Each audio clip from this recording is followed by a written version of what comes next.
तो भाई आज की स्मैकडाउन में पॉल हेमन भी हमें देखने को मिल गए, जिन्होंने कोडी रोड्स को एक हिंट दे दिया है कि कभी ना कभी तुझे भी मेरी ज़रूरत पड़ने वाली है। और जो काम उन्होंने ब्रॉक लेसलर, रोमन रेंस और सीएम पंक के साथ करा था वो कोडी रोड्स के साथ भी कभी ना कभी करेंगे। इसी के साथ भाई क्लैश इन इटली के लिए एक बड़ा मैच ऑफिशियल भी हो चुका है। तो सबसे पहले भाई स्मैकडाउन की शुरुआत फिर से हमें जेकब फाटू के साथ ही देखने को मिलती है, जहां उनका कहना था कि कल वो रोमन रेंस से टाइटल के लिए फाइट नहीं करेंगे, वो टाइटल भी ले लेंगे उनसे। यहां वो ये भी बताते हैं कि रोमन रेंस तो शुरू से ही गोल्डन बॉय हैं, लेकिन उन्हें जो चीज़ें करनी पड़ती हैं वो मेहनत से करनी पड़ती हैं। और रोमन रेंस को भाई फ्यूचर बोला जाता है WWE का, लेकिन अब वो इस मुकाम पर आ चुके हैं कि उन्हें भी यही बोला जाता है। जिसके बाद भाई अगेन वही सेम चीज़ हमें दिखाई जाती है, जहाँ ऊसोस आकर इंटरप्ट करते हैं जेकब फाटू को। जहाँ जिमी ऊसो का कहना है कि मुझे थोड़ा थोड़ा लगता है कि तू जीत सकता है, लेकिन क्या होगा अगर तू हार जाएगा तो। जिसके बाद जे ऊसो कहते हैं जेकब फाटू से कि भाई जो तेरे साथ हो रहा है वो हमारे साथ भी पहले हो चुका है और हमें पता है कि रोमन रेंस हारने के बाद क्या करता है। तो बैकलैश में ना सिर्फ रोमन रेंस तुझे हराएगा, जो तेरी फैमिली बैठी होगी सामने उसे भी मेंटली टॉर्चर करेगा। जिसके बाद जेकब फाटू यहाँ भड़क जाते हैं और जे ऊसो से कहते हैं कि भाई तूने तो कभी रोमन रेंस को हराया नहीं है, तो तुझे क्या पता है। लेकिन कल वो रोमन रेंस को हराएंगे और वर्ल्ड चैंपियन बन जाएंगे। और अगर ऊसोस ने इंटरफेयर करने की कोशिश करी तो जो फैमिली ट्री है उनका उसे वो बर्न कर देंगे।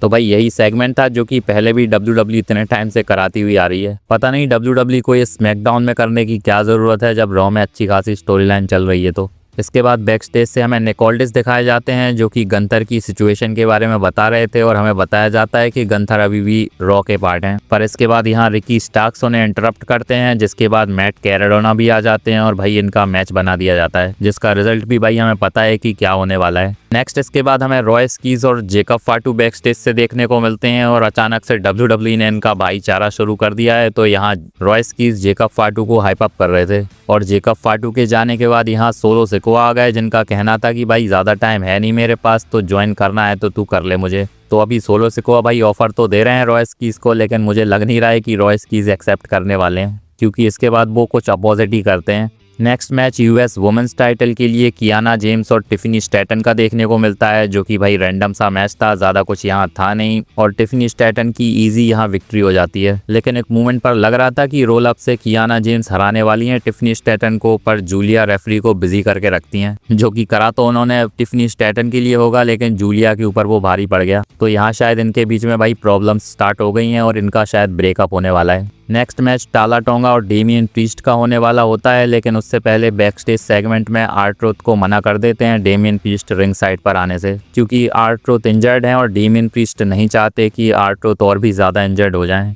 इसके बाद टाला टोंगा और डेमियन प्रीस्ट का मैच भी होता है, लेकिन इस मैच में सोलो सिकोआ बहुत ज़्यादा इंटरफेयर कर रहे थे। अभी मैच तो ठीक ठाक सही था, लेकिन यहाँ टामा टोंगा भी आ गए इंटरप्ट करने के लिए, जिसके बाद आर्ट्रुथ को भी भाई आना ही पड़ता है। लेकिन आर्ट्रुथ की वजह से डेमियन प्रीस्ट डिस्ट्रैक्ट हो जाते हैं और टाला टोंगा इसका फ़ायदा उठाकर पिन कर देते हैं डेमियन प्रीस्ट को, और इस मैच में भाई टाला टोंगा की विक्ट्री हो गई है। पर इसके बाद भी सोलो सिकोआ, टाला टोंगा और टामा टोंगा अटैक करते हैं डेमियन प्रीस्ट और आर्ट्रुथ के ऊपर, लेकिन उन्हें बचाने के लिए रॉय स्कीज आ जाते हैं। तो यहाँ से अब क्लियर है कि रॉय स्कीज सोलो सिकोआ के पास तो नहीं जाने वाले। नेक्स्ट हमें बैक स्टेज से किड विल्सन और मिस देखने को मिलते हैं और यहाँ डैनहाउजन भी थे, जो कि भाई पार्टनर ढूंढ रहे हैं। वैसे कल मुझे लग रहा था, मैंने बताया था कि डैनहाउजन के पार्टनर शायद सीएम पंक बन सकते हैं, लेकिन अभी भाई रिपोर्ट्स आ रही हैं कि जेली रोल को WWE डैनहाउजन का पार्टनर बनाने वाली है। तो भाई वही बात हो गई कि खोदा पहाड़ और निकली चुईया। नेक्स्ट इसके बाद बैक स्टेज से हमें पॉल हेमन, निक ऑल्डिस और गंथर देखने को मिलते हैं और यहाँ से क्लियर हो गया है कि गंथर भाई फाइनली स्मैकडाउन में आ चुके हैं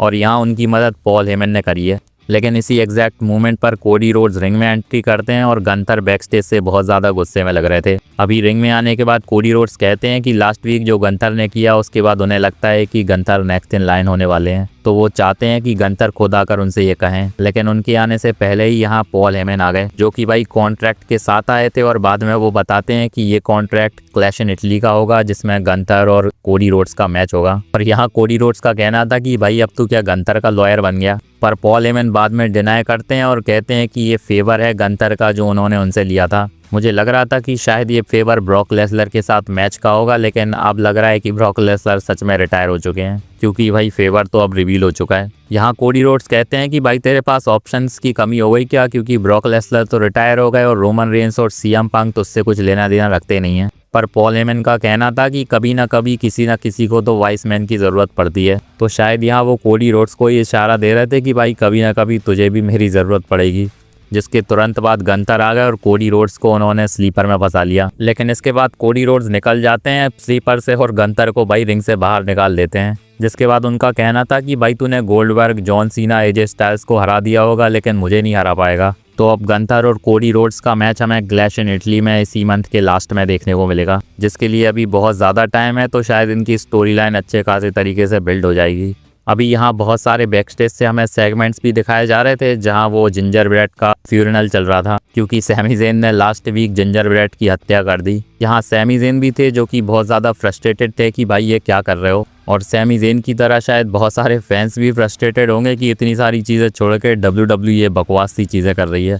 नेक्स्ट मैच रिकी स्टार्क्स और मैट कैराडोना का होता है, और ये मैच जब बुक हुआ था तभी पता था कि इस मैच में रिकी स्टार्क्स जीतने वाले हैं, क्योंकि मैट कैराडोना को भाई हारने के लिए ही रखा है WWE ने। तो यहाँ विक्ट्री रिकी स्टार्क्स की हो जाती है। इसके बाद हमें पेज और ब्री बेला देखने को मिलते हैं जो कि रकेल रॉड्रिगेज और रोक्सेन परेस को मेंशन करके एक प्रोमो कट कर रहे थे, जहां उनका कहना था कि वो रॉ में भी आ सकते हैं और स्मैकडाउन में भी आ सकते हैं। तो फ्यूचर में शायद इनका टैग टीम मैच हो सकता है। लेकिन इससे पहले यहाँ फेटल इन्फ्लुएंस वाली बंदियां आ गई जिन्हें भी भाई टैग टीम चैंपियनशिप चाहिए। जिसके बाद नाया जैक्स और लेस लेजेंड भी आती हैं और यहाँ ब्रॉल टाइप सिचुएशन हो जाती है जहाँ चैंपियंस के ऊपर अटैक हो जाता है।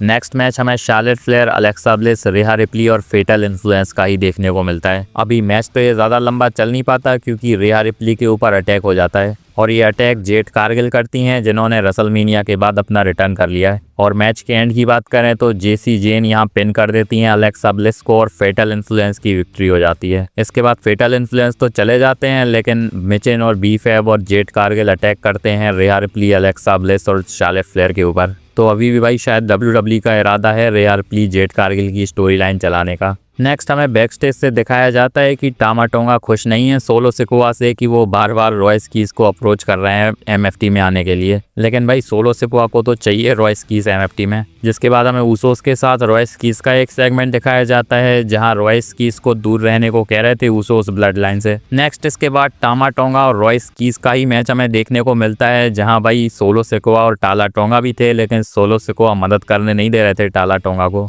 पर यहाँ रिजल्ट रॉयस कीज के हाथ में जाता है क्योंकि टामा टोंगा को उन्होंने हरा दिया। नेक्स्ट इसके बाद हमें जिंजर ब्रेड का फ्यूनरल देखने को मिलता है, और सोचो भाई ये मेन इवेंट में करवा रही थी WWE स्मैकडाउन के, मतलब स्मैकडाउन के इतने बुरे दिन आ चुके हैं। यहाँ जिंजर ब्रेड के लिए एक वीडियो पैकेज भी चलाया जाता है जहाँ उन जगहों पर उन्हें दिखाया जा रहा था जहाँ पर बहुत तगड़े तगड़े मूवमेंट्स क्रिएट हुए थे। लेकिन इसके बाद अचानक से यहाँ सैमी ज़ेन आ गए जो कि बहुत ज़्यादा फ्रस्ट्रेटेड थे कि ये क्या हो रहा है, और उनका कहना था कि भाई स्मैकडाउन का ये मेन इवेंट चल रहा है और तेरे पास US टाइटल है, और इमेजिन कर तू ये सब कर रहा है। सैमी ज़ेन को लग रहा था कि ये सब माइंड गेम है, तो उनका कहना था कि भाई तेरा माइंड गेम वर्क कर गया क्योंकि तूने मुझे अब गुस्सा दिला दिया है। इसके बाद सैमी ज़ेन यहाँ से जा रहे थे, लेकिन जाते जाते वो अटैक कर देते हैं ट्रिक विलियम्स के ऊपर, और थोड़ी हील वाली वाइब आ रही थी यहाँ सैमी ज़ेन से। इसके बाद सैमी ज़ेन US टाइटल को रेस करते हैं, लेकिन वो जिंजर ब्रेड जो कि कास्केट में पड़ा हुआ था वो अंडरटेकर की स्टाइल में उड़ जाता है, और हमें पता चलता है कि भाई ये वही रैपर है जो कि ट्रिक विलियम्स के साथ रहता था। इसके बाद बेचारे सैमी ज़ेन के ऊपर भाई अटैक हो गया और ट्रिक विलियम्स और वो रैपर स्टैंड टॉल करते हैं। तो भाई स्मैकडाउन के बहुत ज़्यादा ही बुरे दिन चल रहे हैं अब, क्योंकि ये सब हमें देखना पड़ रहा है, और अब WWE के पास शायद ज़्यादा कुछ बचा नहीं है करने के लिए, क्योंकि इतने सारे सुपरस्टार्स हैं, लेकिन WWE जिंजर ब्रेड का फ्यूनरल करवा रही है, वो भी भाई स्मैकडाउन के मेन इवेंट में। बाकी अगर आपको ये मेरी वीडियो अच्छी लगी हो तो इसे लाइक और चैनल को सब्सक्राइब ज़रूर कर लेना, और बेल आइकन को भी दबा देना ताकि मेरी वीडियो की अपडेट्स आप तक पहुँचती रहें। तब तक के लिए मिलते हैं नेक्स्ट वीडियो में। धन्यवाद।